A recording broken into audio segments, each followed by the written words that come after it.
abondamment. Amen, amen. Nous saluons tous les internautes. Que Dieu bénisse abondamment tous les bien-aimés frères et sœurs. De partout, vous avez l'habitude de nous suivre. Que la grâce de notre Seigneur Jésus-Christ vous soit multipliée par son Esprit Saint. C'est un privilège d'être en communion avec vous tous les jours de nos cultes, le programme.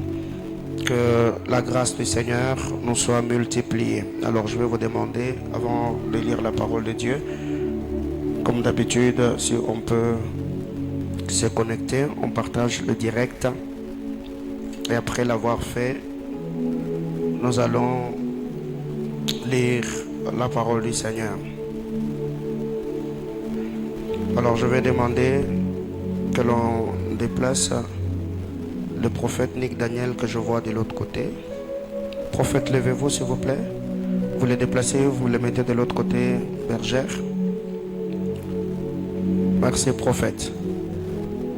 Alors, je suis dans Actes des Apôtres, chapitre 8. Actes des Apôtres, chapitre 8.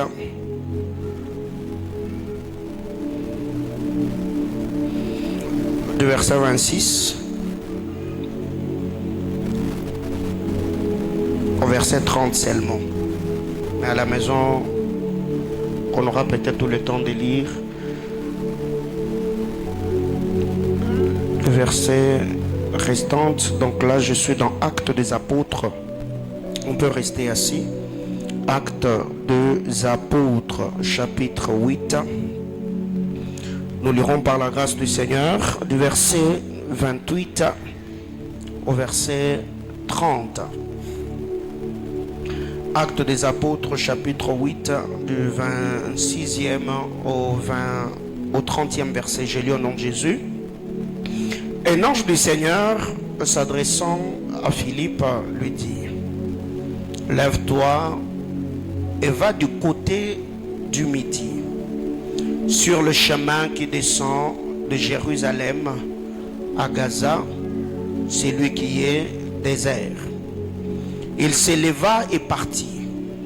Et voici un Éthiopien, un eunuque, ministre de Candace, reine d'Éthiopie, et surintendant de tous ses trésors, venu à Jérusalem pour adorer. S'en retournait assis sur son char et lisait le prophète Ésaïe. L'Esprit dit à Philippe: avance et approche-toi de ces chars. Philippe accourut et entendit l'Éthiopien qui lisait le prophète Ésaïe et lui dit: comprends-tu ce que tu lis? Nous connaissons l'histoire, nous avons déjà prêché sur ce thème. Comprends-tu ce que tu lis? Bien-aimés dans le Seigneur, le programme qui nous réunit ici, c'est un concept, un fardeau que le Seigneur nous a donné, séminaire de missionnaires prophétiques, SEMIP en sigle. En lisant la parole du Seigneur dans le texte que nous venons de lire, vous verrez ici que Philippe n'a pas pris la résolution de prendre la direction du désert, le côté du midi par lui-même. Il y a eu au fait une intervention angélique. Un ange lui apparaît et lui donne l'itinéraire, parce que c'est la direction qu'avait pris l'eunuque éthiopien. Et connaissant le besoin pressant qui était dans le cœur ou dans l'esprit de cet homme, l'ange dira à Philippe: lève-toi, va du côté du midi, sur le chemin qui descend à Jérusalem, de Jérusalem à Gaza, celui qui est désert. Et vous verrez que l'efficacité ou l'impact qu'a eu le ministère de Philippe dans la vie de cet homme dépendait également de l'obéissance à l'instruction ou l'orientation que l'ange lui avait donnée. Ceux qui ne savent pas lever le matin, il dit, ok, aujourd'hui, moi, je vais évangéliser tel côté. Non. Un ange est venu. Il lui a dit, écoute, par rapport aux besoins que cet homme a, prends telle route. Tu vas le rencontrer. Quand vous allez au verset 29, nous voyons, pour que Philippe se présente, il a fallu que l'ange lui parle. Et quand vous arrivez au verset 29, la Bible déclare, l'Esprit dit à Philippe, avance et approche-toi de ces chars. L'ange lui a donné la direction de celui qui était sur le char. Mais le Saint-Esprit vient ici, il parle à Philippe. Il lui précise de quel char il s'agissait et de la personne qui était assise sur ces chars. Ici, vous verrez que dans l'évangélisation de Philippe ou dans l'exercice de son ministère, d'homme de Dieu, d'évangéliste et de gagneur d'âme, il y a eu une intervention surnaturelle, une intervention divine. Et c'est d'ailleurs ce que j'appelle évangélisation prophétique. Il ne s'est pas réveillé de lui-même. Il dit, ok, aujourd'hui, moi je vais évangéliser sur Texaco. Non, il a prié. Seigneur, parle-moi. Où veux-tu que j'apporte ta parole aujourd'hui? Quelle direction voudras-tu que je prenne aujourd'hui? Et c'est pendant qu'il était là que l'ange du Seigneur est venu. Sûrement, déjà l'église primitive, nous savons très bien que c'est une église qui a commencé sous la chaleur de la prière. Le Saint-Esprit s'est manifesté glorieusement dans la vie de tous ceux qui servaient le Seigneur en ce temps-là et continuent à le faire d'ailleurs à notre temps. Et d'ailleurs, quand vous lisez la parole de Dieu dans Actes des Apôtres chapitre 13, du verset 1er au verset 3, après que l'église ait prié, après avoir imposé le main à Saul et Barnabas, la Bible déclare, conduits par l'Esprit, ils descendirent à celui-ci. C'est que la mission des apôtres, l'esprit missionnaire qui accompagnait l'église apostolique, c'était des gens que l'esprit conduisait. Là où ils devaient partir, la manière dont ils devaient apporter la parole. Et vous verrez d'ailleurs que dans les épîtres, il y a des endroits où l'apôtre Paul est arrivé, il voulait prêcher la parole, le Seigneur lui a dit, ici ne parle pas, tais-toi seulement. Pourquoi? Parce que si tu parlais ici, tu n'auras pas d'impact. Bien-aimés dans le Seigneur, parlons de ces séminaires de missionnaires prophétiques. Ce n'est pas seulement des gens qui viennent pour recevoir de clés, de principes, de méthodes, comment aborder une âme, comment évangéliser un homme, comme nous l'avons fait depuis d'ailleurs le mardi. Mais ici nous devons nous laisser guider, conduire, dirigés par l'Esprit de Dieu, afin d'avoir des résultats escomptés sur la mission. Quand on a voulu commencer cette église, on a prié, et toute le fois que moi j'ai prié, là où ma âme devait être implantée, je me voyais au niveau de Texaco. On a prié, j'ai intéressé les commissionnaires. Trouvez-moi une parcelle au niveau de Texaco. On a cherché partout, il n'y avait pas. On m'a amené au Bel Air, on est allé à l'entrée de la ville au niveau de Kra. On a parcouru partout, on m'a même amené sur Changalé les deux quelque part ici. Et j'étais d'ailleurs tenté à verser la garantie locative. Et je les appelais, je leur ai dit, toutes les fois moi je prie pour l'implantation, je me vois au niveau de Texaco. Cherchez, il y a une parcelle qui me réclame à cet endroit-là. Et là, cette église est où? On a Texaco. Quelqu'un me comprend? Pourquoi l'église s'est retrouvée ici?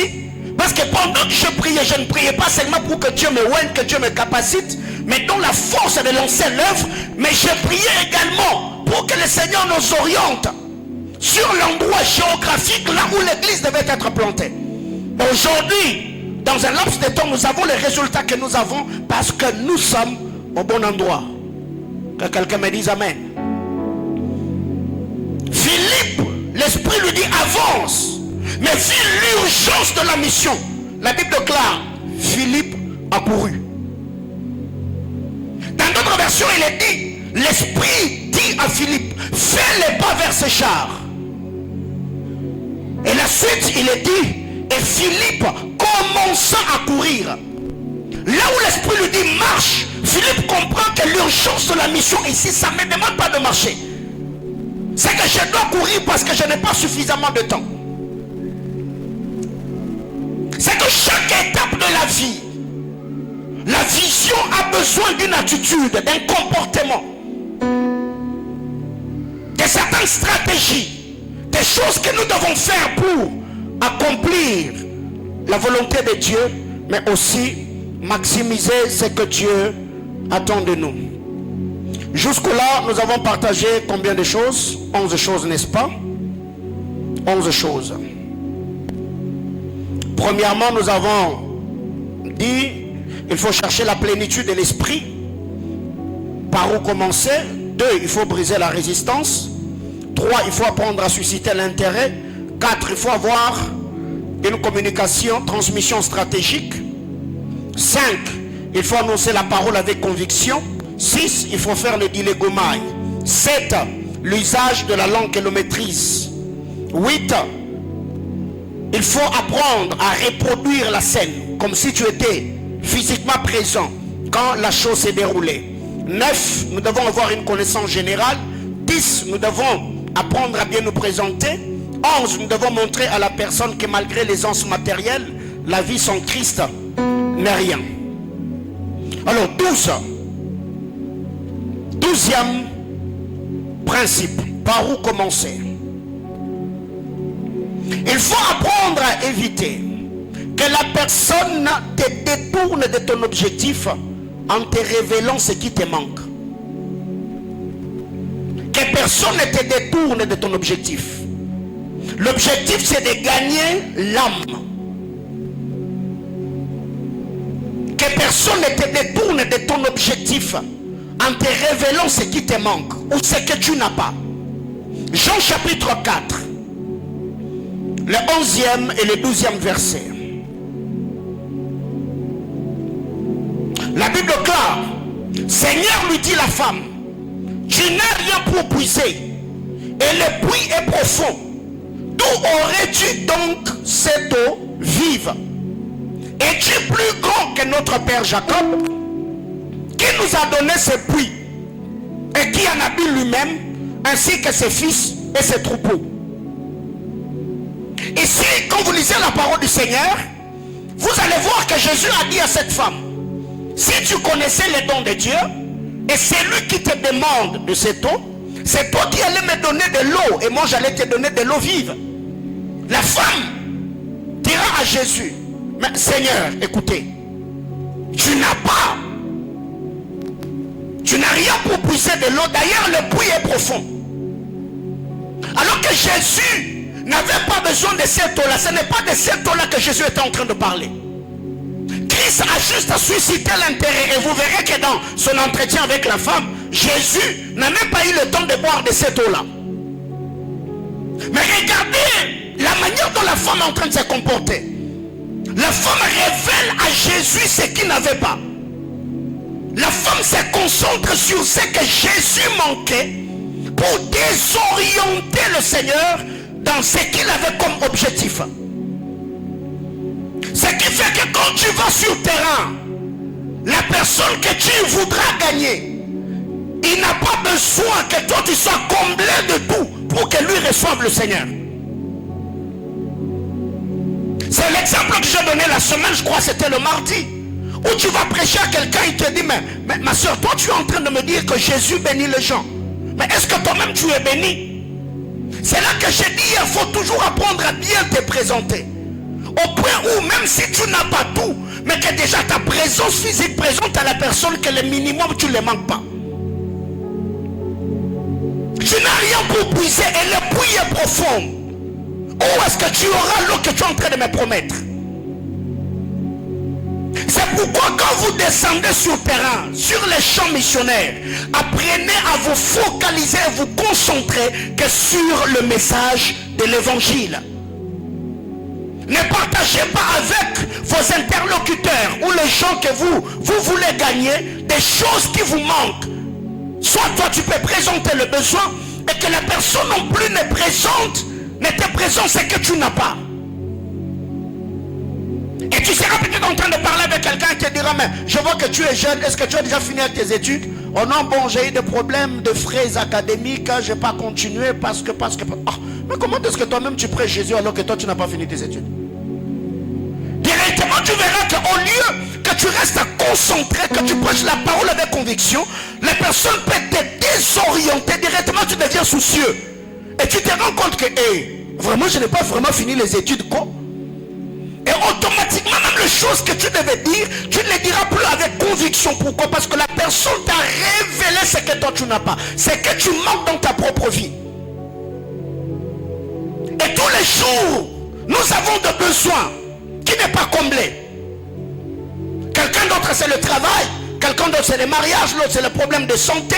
Je n'ai pas besoin de tout avoir pour te communiquer la grâce. Même l'apôtre Paul, quand il parlait, il a dit, nous sommes pauvres mais nous enrichissons plusieurs. Tu n'as pas besoin de me voir avec des millions pour croire que le Seigneur peut passer par ma vie pour t'enrichir. Parce que ce que tu as besoin, le Seigneur peut le sortir dans un corps informe et vide. Quelqu'un comprend de quoi je parle? Quand vous lisez la parole de Dieu dans les livres de Genèse, quand le Seigneur est arrivé au jour de la création, la Bible déclare la terre était informe et vide. Mais tout ce que nous voyons est sorti d'où? Le Seigneur l'a planté? Non, c'était dans l'informe et le vide que le Seigneur a appelé à l'existence tout ce que nous voyons aujourd'hui. C'est que quand tu vas évangéliser quelqu'un, que la personne ne t'amène pas ou ne désoriente, ne te déconcentre en te révélant ce qui te manque. Je ne suis pas venu ici pour que l'on parle de ma vie. Moi, je suis venu pour que toi, tu reçoives le Seigneur. Mais aussi, n'allez pas évangéliser quand tu arrives directement, tu prêches la parole et tu dis, oh non, tu vois, je te laisse mon numéro. Si peut-être tu as un contact de travail, tu peux m'appeler. Oh non. Toi, tu es allé là-bas pour prêcher. Tu prêches la parole de Dieu et tu fais quoi? Tu rentres. Tu peux présenter certains besoins si tu es rassuré que tu as gagné la personne a donné sa vie à Christ. Là on peut parler d'autre chose, parce que ton objectif est le gagner. Ton objectif, ce n'est pas que le Seigneur passe par lui pour combler tes vides. Alléluia. Aide-moi à dire à ton voisin, reste concentré. Que personne ne te révèle ce qui te manque. Oh, tu n'as pas telle chose, tu n'as pas telle chose, tu n'as pas telle chose. Directement, ça va rendre inefficace ce qui sera en train de sortir de ta bouche. Même si tu ne vas pas le manifester ou le dire verbalement, mais directement dans ton cœur, dans le fin fond de ta personne, tu seras soucieux. 13. Jean 4, 18 à 19. On peut lire même le verset 17. Même le verset 16, c'est mieux. Va, lui dit Jésus, appelle ton mari et viens ici. La femme répondit, je n'ai point de mari. Jésus lui dit, tu as eu raison de dire, je n'ai point de mari, car tu as eu 5 maris. Et celui que tu as maintenant n'est pas ton mari. En cela tu as dit vrai. Seigneur, lui dit la femme, je vois que tu es prophète. Les dons spirituels, la manifestation ou l'exercice de dons est aussi utile sur les champs missionnaires. Alléluia. Dis à ton voisin, l'exercice de dons est important et utile quand on est en mission. Tu verras que cette femme s'est ouverte à Jésus quand Jésus a touché son vrai problème. C'est que la faiblesse de cette femme, c'était la vie de débauche qu'elle avait. Et la débauche de cette femme était occasionnée ou le résultat ou les conséquences d'une fausse adoration. C'est ce qui l'a préoccupée. Elle changeait de mari parce que son adoration était fausse. Son adoration n'était pas vraie. Mais quand le Seigneur a expliqué, a positionné, a situé cette femme en mettant à sa disposition ce dont son esprit et son âme avaient réellement besoin, sur le champ, elle a brisé la cruche. Elle est allée annoncer dans la ville qu'elle venait de rencontrer un homme qui l'avait tout dit. Bien-aimé dans le Seigneur, tu peux aussi briser la résistance par l'exercice des dons spirituels. Je donne un exemple. Tu es en train de t'entretenir avec quelqu'un, non, tu vois Jésus, Jésus, Jésus, Jésus, Jésus, Jésus, et la personne te distrait. Tu peux attirer son attention. Pendant que vous serez en train de parler, Dieu peut te donner un nom. Et tu le regardes, comment va d'abord Laetitia? Oh, Laetitia, tu la connais? Oh, mais écoutez, c'est pas celle qui s'appelle Mujinga. Baba, on a dit pas qu'à parler. Alléluia. Tu entres seulement par là.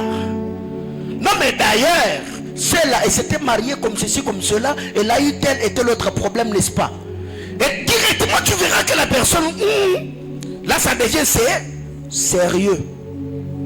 Et quand vous lisez la parole ici, cette femme a commencé à appeler Jésus. Non, je vois, toi tu es juif, moi je suis samaritaine. Elle a quitté les juifs, elle a appelé Jésus Seigneur.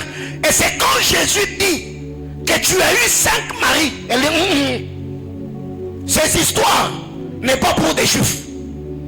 Cette grâce n'accompagne que le prophète. Elle dit, Seigneur, je vois maintenant que tu es prophète.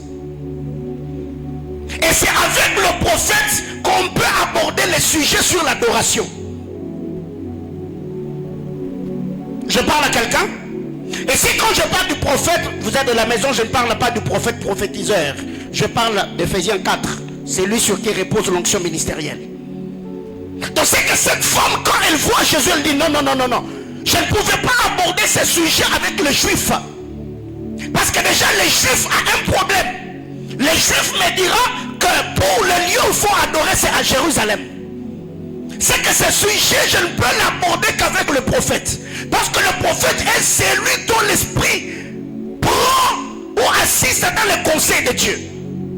C'est celui-là qui peut me situer par rapport à cette histoire de l'adoration. Il dit, mais nos pères ont adoré sur cette montagne. Mais vous les juifs, vous dites que les lieux où il faut adorer, c'est à Jérusalem. Mais toi le prophète, dis-moi, qu'est-ce que tu penses de ce sujet? Quelqu'un me comprend jusque-là? C'est que quand vous descendez sur terrain, frère, dans cette église, nous sommes dans une juridiction prophétique. C'est qu'il faut prier. Moi, je suis de ceux qui croient que même une femme qui a 60 ans, oh, tu as 70 ans, tu peux prophétiser comme Jacob. Quelqu'un comprend de quoi je parle? Ça arrive. Il y a des gens comme ça, il arrive. Et d'ailleurs, dans cette église, c'est déjà arrivé plusieurs fois. Quelqu'un qui est venu comme ça pour la première fois, ça tombe sur lui. Et on pose la question, tu pries ici? Oh non. Oh, je suis venu seulement aujourd'hui. Mais directement, même celui qui est à ses côtés, il devient conscient. Mungu. Et quoi? Alléluia. Dis à ton voisin, l'exercice des dons est utile dans la quête des âmes.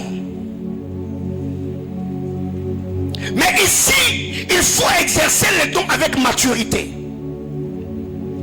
Les dons doivent être exercés avec maturité pour ne pas aussi perdre l'âme.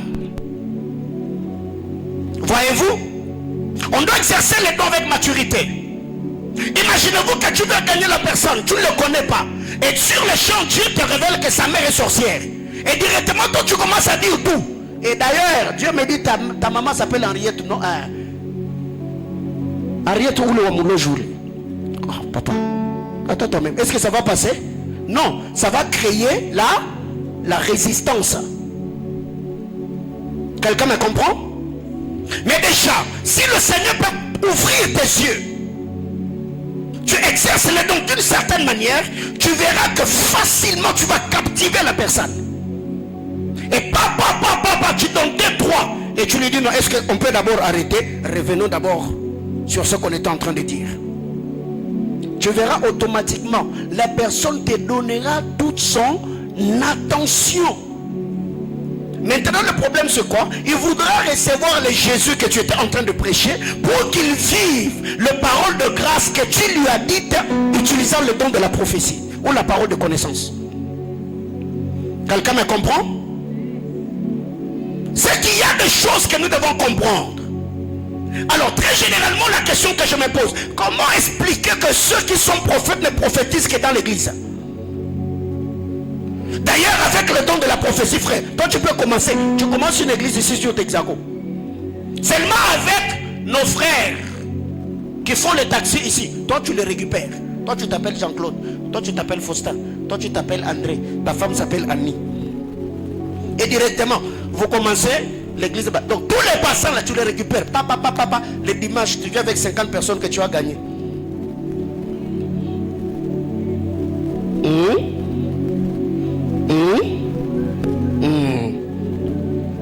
Mais regardez, l'onction prophétique là, on garde ça, on utilise cela que pour ceux qui sont déjà sauvés. Mais non. Bien mes frères, moi à Kinshasa, j'amenais des gens à l'église. Alléluia. Ouais. Et il y a des gens que j'ai rencontrés à la montagne. Papa, tu pries où? Je prie tel endroit. Ah ok, nous allons venir dans ton église. Il y a des gens qui sont restés aujourd'hui. Ils sont en train de servir Dieu à Kinshasa parce que moi j'avais utilisé la voix prophétique ou l'onction prophétique pour leur annoncer la parole. Alors cher prophète, les dimanches, je voudrais également commencer à vous voir ici devant. Média. Gagne-moi l'exemple papa avec les dons de la prophétie. Alléluia. Donc c'est pas un défi. Ok? Je suis en train d'enseigner.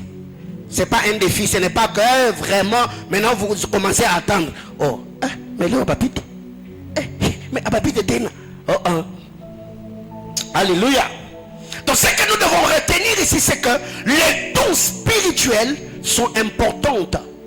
Et vous verrez d'ailleurs que quand on a commencé Manaïm ici, j'étais beaucoup dans le charisme. Quelqu'un me comprend? Maintenant je peux faire 4 mois, 5 mois, 6 mois, 7 mois, 8 mois. L'année passée j'ai fait à peu près 8 mois. Je ne prophétisais pas. C'est le fils de prophète qui était en train de travailler. Parce que je sais que vous êtes déjà là. Maintenant là je prêche la parole. J'enseigne pour que vous vous asseyez dans la doctrine du Seigneur.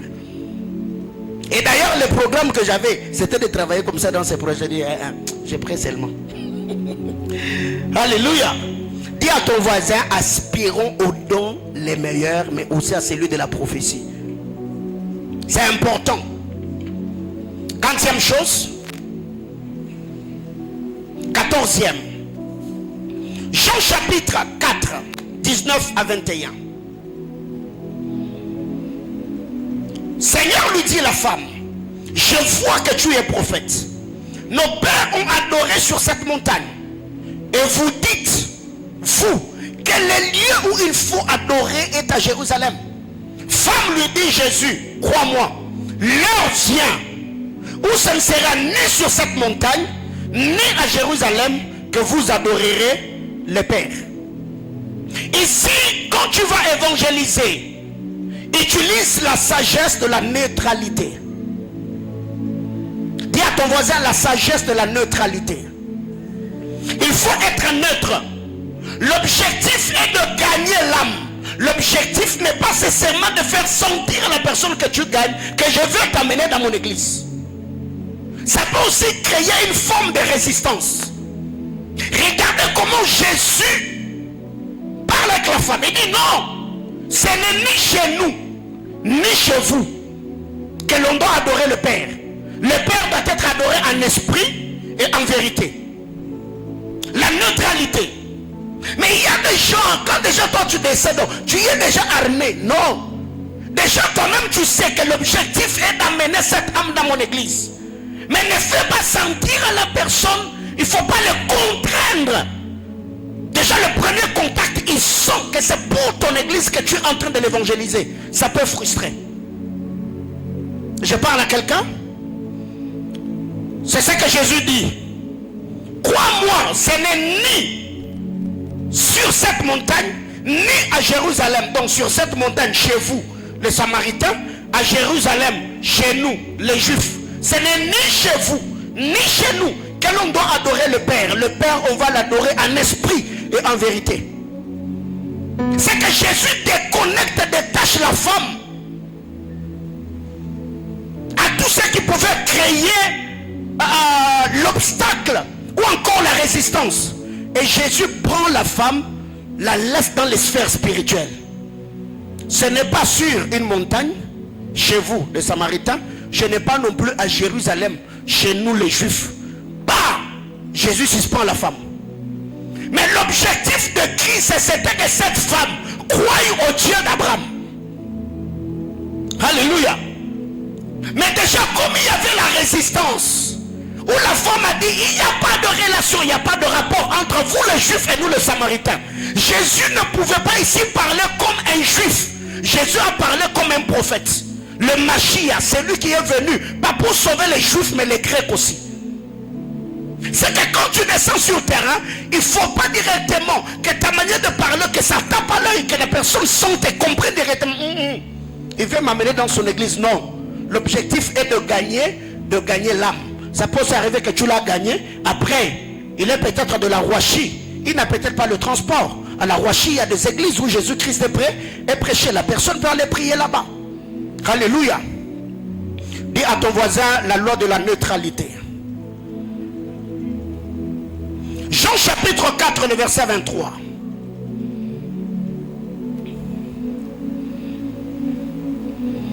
Mais l'heure vient, elle est déjà venue, où les vrais adorateurs adoreront le Père en esprit et en vérité.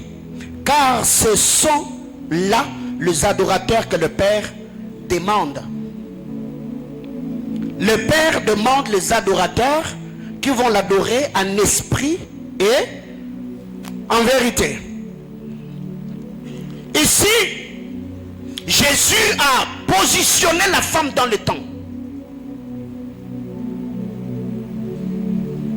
Jésus a positionné la femme dans le temps. Jésus n'a pas dit hier, demain, après-demain, le lendemain ou avant-hier. Non, Jésus dit l'heure vient. Et l'heure en question est déjà. Dans d'autres versions, Jésus dit, dans d'autres versions, il est dit, Jésus dit à la femme, l'heure est venue, elle est déjà là. C'est que le temps d'adorer Dieu, c'est maintenant. Le temps d'adorer le Seigneur, c'est maintenant. Mais cette adoration-là doit se faire en esprit et en vérité. Pas chez nous, pas chez vous, mais c'est dans la sphère spirituelle que les vrais adorateurs doivent adorer le Père. 2 Corinthiens chapitre 6, le verset 2. 2 Corinthiens 6, le deuxième verset. Car il dit, au temps favorable je t'ai exaucé, au jour du salut je t'ai secouru. Voici les temps favorables, voici maintenant le jour du salut.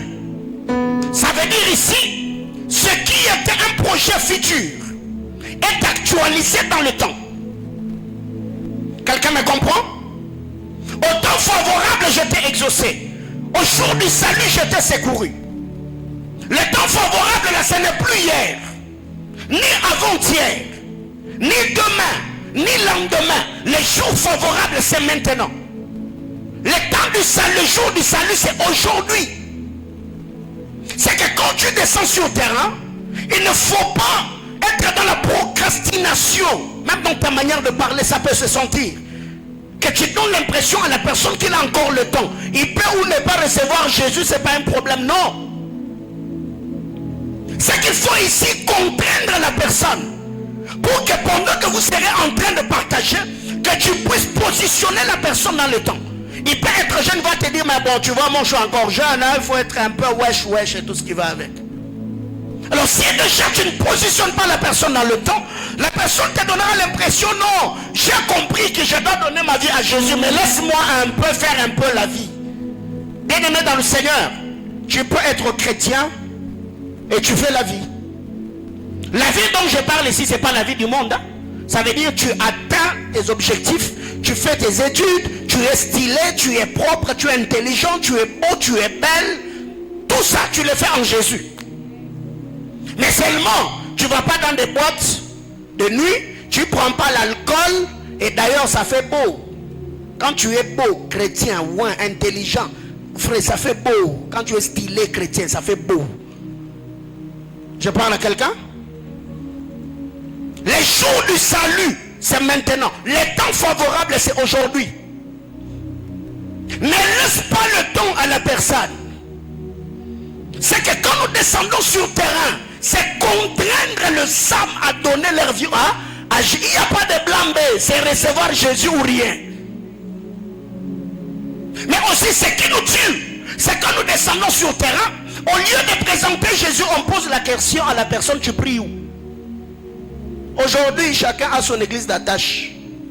Même tous les païens que vous voyez, tous ces gens-là qui vivent dans la vie de péché et tout ce qui va avec, ils ont même leur pasteur virtuel. Ils ont la Bible dans leur téléphone. Il y a d'autres, ils ne prient pas, il est païen. Mais moi je crois, en grandissant, moi je n'ai pas prié dans l'église catholique. Moi je n'ai pas prié dans l'église catholique. Mais avec les amis, chaque dimanche, donc on commençait par l'église néo-apostolique et on finissait à l'église catholique. On savait quand même qu'on était des païens. Mais quand c'était l'heure de communion, on dit: Seigneur, il faut comprendre ce qu'on va petit now. On va à l'église néo, on commence par là. On mange les communions, on sort. On va à l'église catholique, on mange les communions. On rentre à la maison et on continue à faire nos vies. Bon, monsieur, c'est au lienzo ton a Christo. Ça veut dire déjà les péchés d'hier là, Jésus a déjà oublié, il a lavé, donc on continue. Quand c'est l'autre dimanche là, on va encore manger. Voyez-vous, on était païens, on était si jeunes que ça. Mais au moins déjà, dans nos esprits, on savait qu'il faut manger les communions. Ça fait pardonner les péchés. C'est que le but n'est pas de demander à la personne si la personne priait ou non. Le but est il peut avoir une église d'attache, mais il n'est pas attaché au Seigneur. Il peut avoir une église ou un pasteur là où il prie, mais lui, il n'a pas une communion, une intimité parfaite avec le Créateur. Dis à ton voisin: positionne la personne dans le temps. 16e point. Je vais rapidement parce qu'aujourd'hui vraiment nous aurons suffisamment le temps de prier. On va beaucoup prier aujourd'hui. Jean 4, le verset 22. Tu verras que l'évangile de Jean, chapitre 4, là que toi tu as toujours l'habitude de lire, tu les lisais, tout ça, ça sort dans Jean chapitre 4. Le verset 22, la Bible déclare: vous adorez ce que vous ne connaissez pas, mais nous adorons ce que nous connaissons, car le salut vient des Juifs. Qu'est-ce que nous devons retenir ici comme principe? Si tu sens qu'il y a une nécessité, il y a nécessité que tu dises la vérité à la personne, dis-le, mais avec beaucoup d'amour. Ne sois pas brutal, n'exagère pas, ne choque pas, ne blesse pas. Même si la vérité blesse, mais laisse que la vérité blesse la personne, mais que toi dans la manière de dire ou de donner ta vérité, ne blesse pas. Laisse la vérité faire le travail. Ici aussi, quand vous lisez cette écriture, ce n'est pas parce que de l'autre côté, la femme a dit à Jésus qu'il n'y a pas de relation entre vous les Juifs et nous les Samaritains, que Jésus a arrêté d'être Juif. Non. Jésus est resté Juif. Malgré la résistance qu'il y avait, Jésus a parlé, mais au verset 22, Jésus récupère la femme. Il dit: madame, même s'il y a des polémiques, même s'il y a eu des conflits entre nous, les Juifs, et vous les Samaritains, mais au moins, le salut vient des Juifs. Quelqu'un me comprend?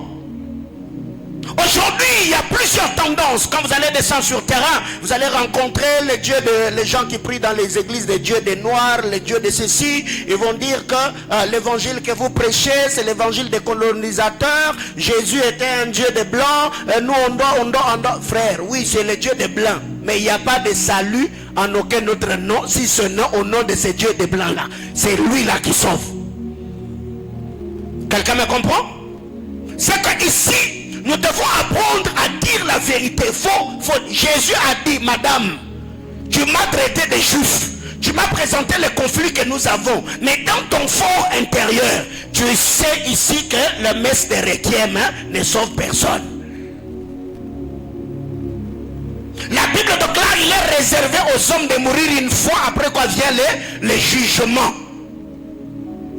Donc ce n'est pas parce qu'on est venu, on a prié, on a mis un peu de l'encens, on a mis un peu de l'eau bénite que ça va arranger. Non, Si tu sens qu'il faut dire cette vérité-là, il faut le dire afin de mettre la personne devant un fait accompli et qu'il pèse la décision qu'il doit prendre de par la vérité spirituelle que tu vas présenter à la personne.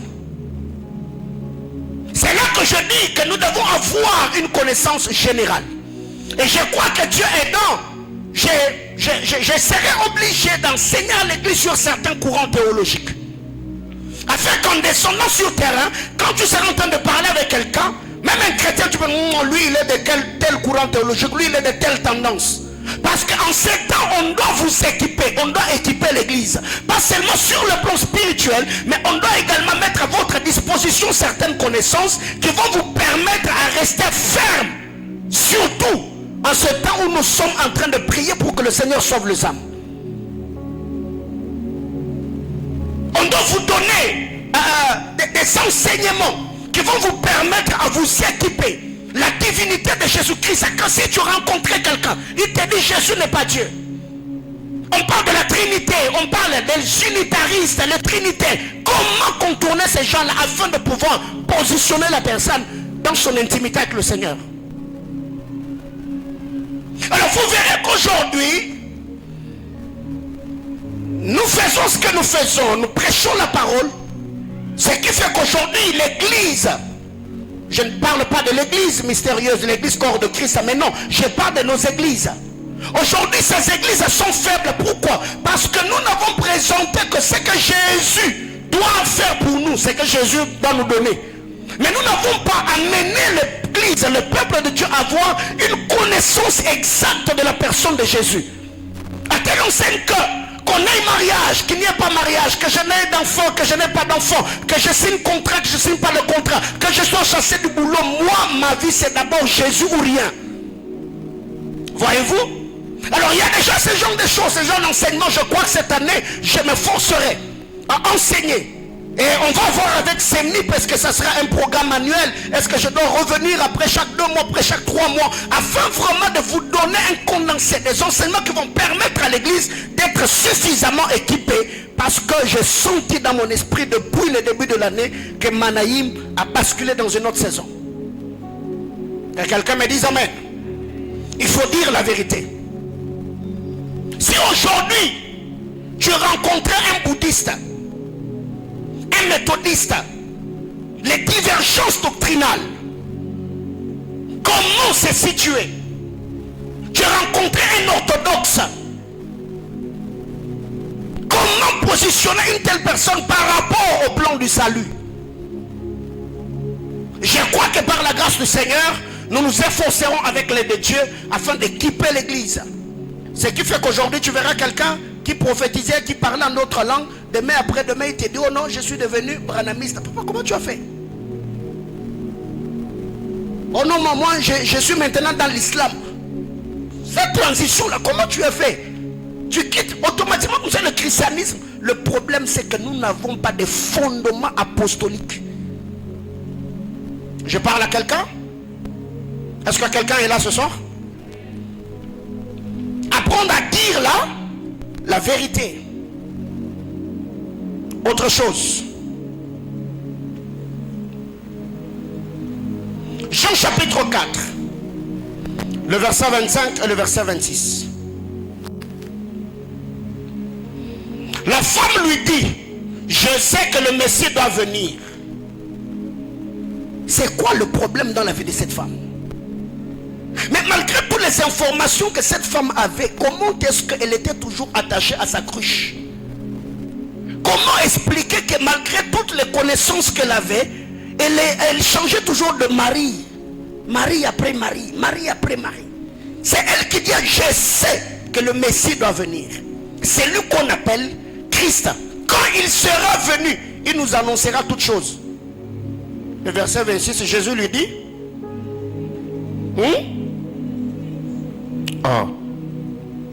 tu n'as pas de Bible. Je le suis, moi qui. Quand cette femme a dit à Jésus, tu es juif, Jésus n'a rien dit. Quand elle a dit à Jésus, tu es Seigneur, Jésus n'a rien dit. Quand elle a dit à Jésus que tu es prophète, Jésus n'a rien dit. Quand la femme dit, je sais que le Messie doit venir, Jésus dit, le Messie en question, c'est moi.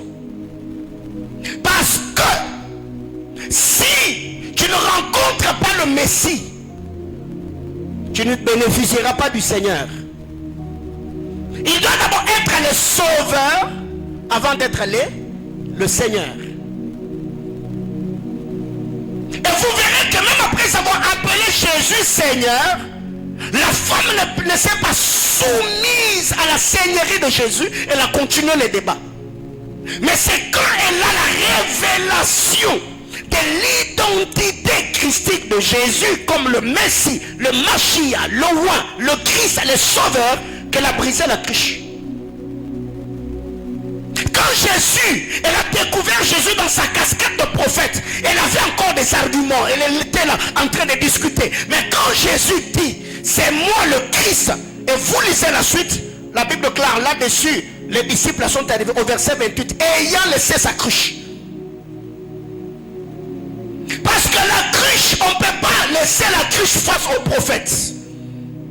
Le prophète va te révéler le problème et le prophète ne sauve pas. Moïse était prophète, Jérémie était prophète, Ésaïe était prophète. Les Juifs ne sauvent pas, ils sont accrochés au judaïsme.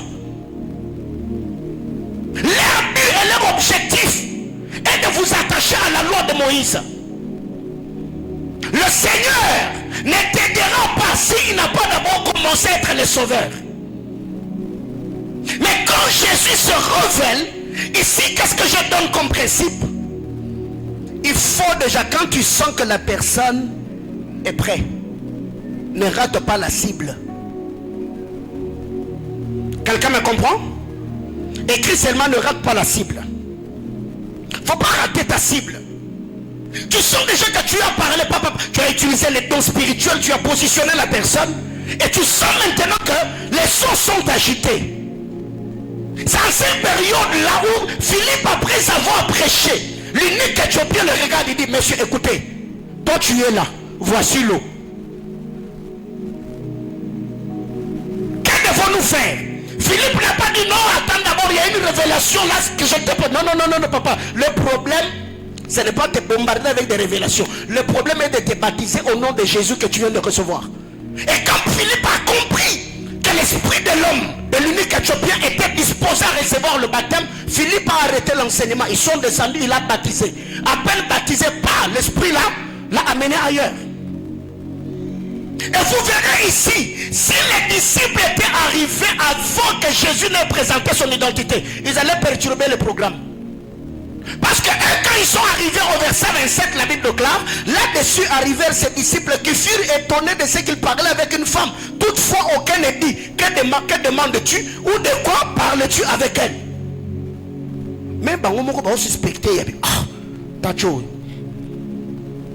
il nous envoie d'aller acheter des vivres. Ah, il n'avait pas rendez-vous avec cette soeur. Mais si Pierre Bayanke, la Bible déclare, ils n'ont rien dit. Ils se sont dit en eux-mêmes. Totalinan. Pire encore, à peine moi je suis en Atiki Krishna Ake. Ah, Joël. C'est comme ça que les hommes de Dieu sont suspectés pour rien. Et bandi les lotés frères, magamou bandi les lotés, même baye koli, magamou banda les lotés. Alléluia. Imaginez-vous que Pierre arrive et trouve une femme comme la femme samaritaine. Donc Pierre allait même la couper les lèvres parce que lui ne blague pas. Pour son Seigneur, Pierre est prêt à tout. C'est qu'automatiquement ils allaient commencer à intervenir pour que cette femme-là laisse le maître calme. Mais quand Jésus sent que la femme dit, tu es prophète, Jésus la positionne par rapport à l'adoration. Et quand la femme descend, je sais que le monsieur doit, Jésus dit, c'est moi qui te parle. Quand Jésus se révèle à la femme, là le disciple arrive.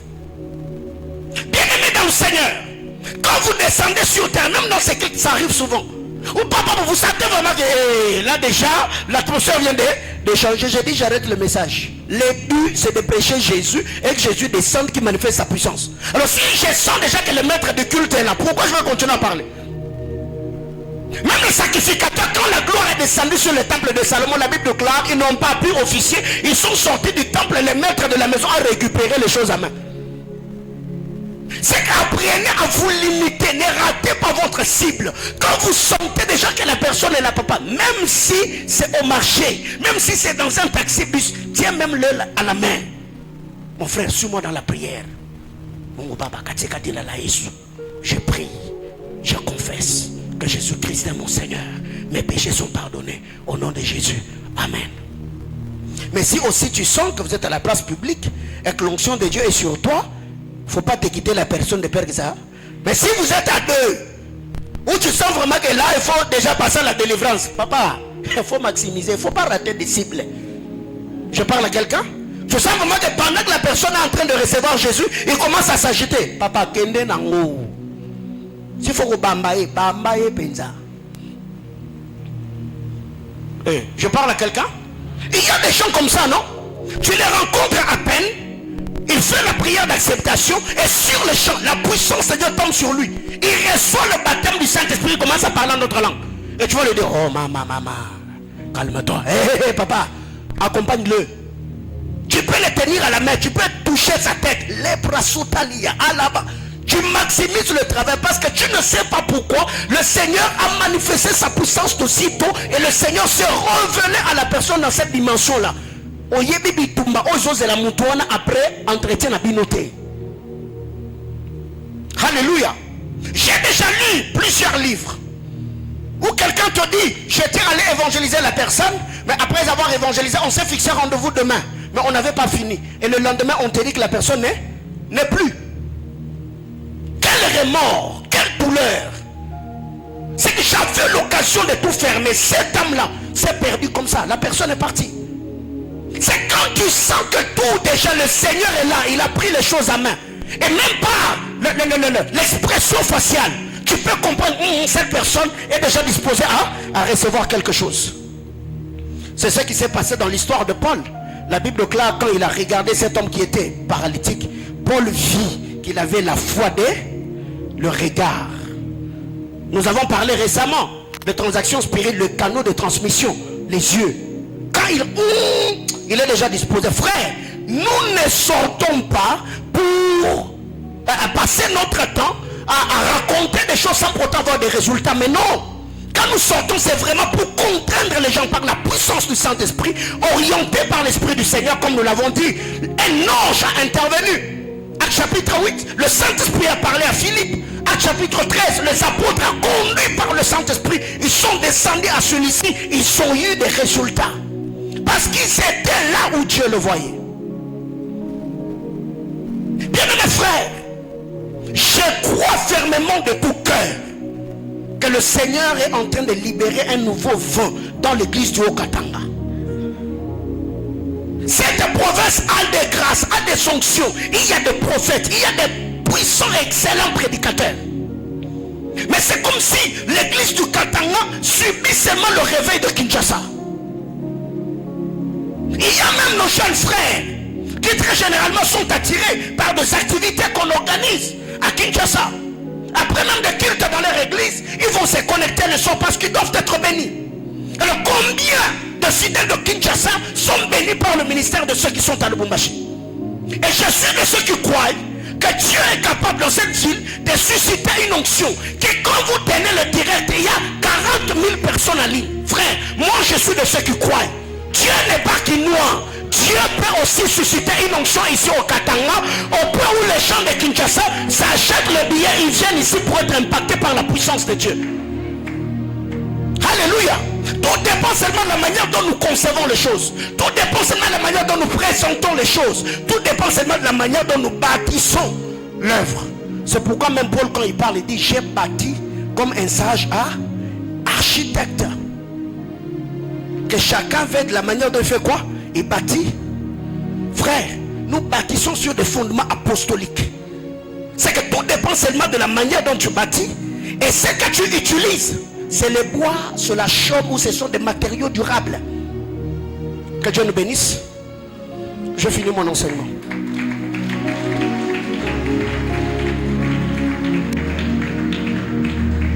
Frère, les choses que je prêche ici, c'est possible.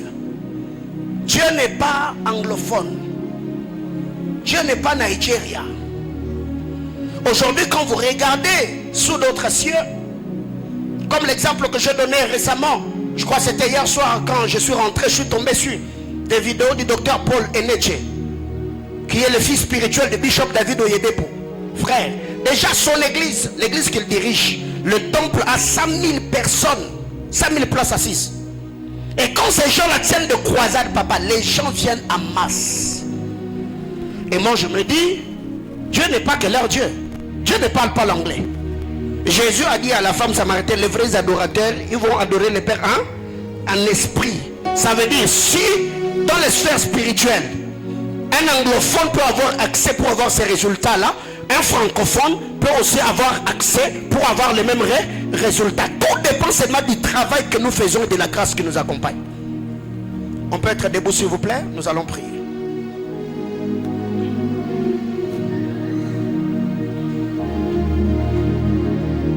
Il est 17h25, 18h25. Donc nous avons 20 minutes. Ce soir, on va prier le Seigneur. On va demander que la grâce de Dieu se manifeste. Dieu ce soir, il peut te communiquer un don, une grâce particulière qui va t'accompagner. Parce que c'est l'ère de l'émergence des églises missionnaires. Cette parole a retenti dans mon esprit ce matin alors que j'étais en train de prier. Le Seigneur m'a parlé attestant dans mon esprit que les églises dans cette décennie qui vont travailler, s'attelant sur la mission, ces églises-là vivront une émergence spectaculaire. Et je me suis dit, pourquoi recevoir une telle instruction, une telle parole et ne pas travailler pour vivre cette croissance, pour vivre cette émergence? L'ère à l'émergence des églises missionnaires. Alors, premier sujet de prière ce soir, on va prier à Dieu que le Seigneur fasse de nous réellement une église missionnaire. Que ces noms ne soient pas seulement un nom qui est sur la bâche ou sur certains supports pour que ça fasse bon maintenant, mais que l'esprit missionnaire soit libéré au sein de l'église. Lève ta main droite. Je voudrais ce soir prier ensemble avec toi. Suis-moi dans la prière. Abba Père, dans le nom de Jésus, ce soir, je me tiens devant ton trône. Et dans cette juridiction, j'ai pris au nom de Jésus que ton Esprit Saint me communique le fardeau et l'esprit missionnaire, afin que partout, je foulerai la plante de mes pieds, que je sois l'ambassadeur du royaume pour le salut des âmes. Au nom de, mets-toi à prier. Demande à Dieu l'esprit missionnaire. Prie le Seigneur, parle à Dieu. Nous sommes en train de prier. Si Ruth n'était pas allé travailler dans les champs de Boaz, elle n'allait pas épouser Boaz. Peut-être l'homme qui va t'épouser, c'est un homme que tu vas gagner. Peut-être l'entreprise que tu vas t'engager, c'est un homme que tu gagneras qui travaille là-bas. Est-ce que quelqu'un peut prier ce soir? Tu dis à Dieu, Éternel Dieu de toute grâce, dans le nom de Jésus, donne-moi l'esprit missionnaire. Je demande le fardeau missionnaire. Donne-moi l'esprit missionnaire. Que le Seigneur ce soir par son Esprit Saint libère l'esprit de la mission dans l'église. Que le Seigneur nous donne le cœur de missionnaire. Kariga Talabaha. Yakitabush Karabali Yatahush. Arriga Teteleleha. L'arida Suketelibera. Même vous qui êtes en ligne, tu peux prier avec moi et dire à Dieu que j'ai Dieu face de toi, l'ambassadeur du royaume, là où tu es, dans ce que tu fais, à l'université, dans ta famille, dans ton bureau, dans ton église, dans le pays où tu es. À Libra Shadaba.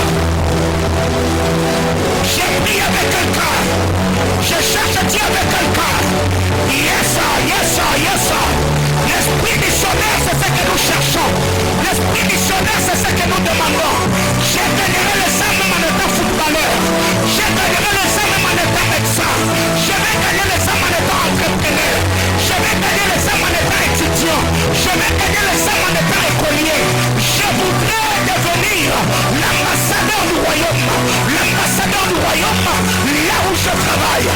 J'ai pris au nom de Jésus l'esprit missionnaire, le fardeau missionnaire, le cœur de la mission. C'est ça que je cherche dans le taxi-bus, à la maison.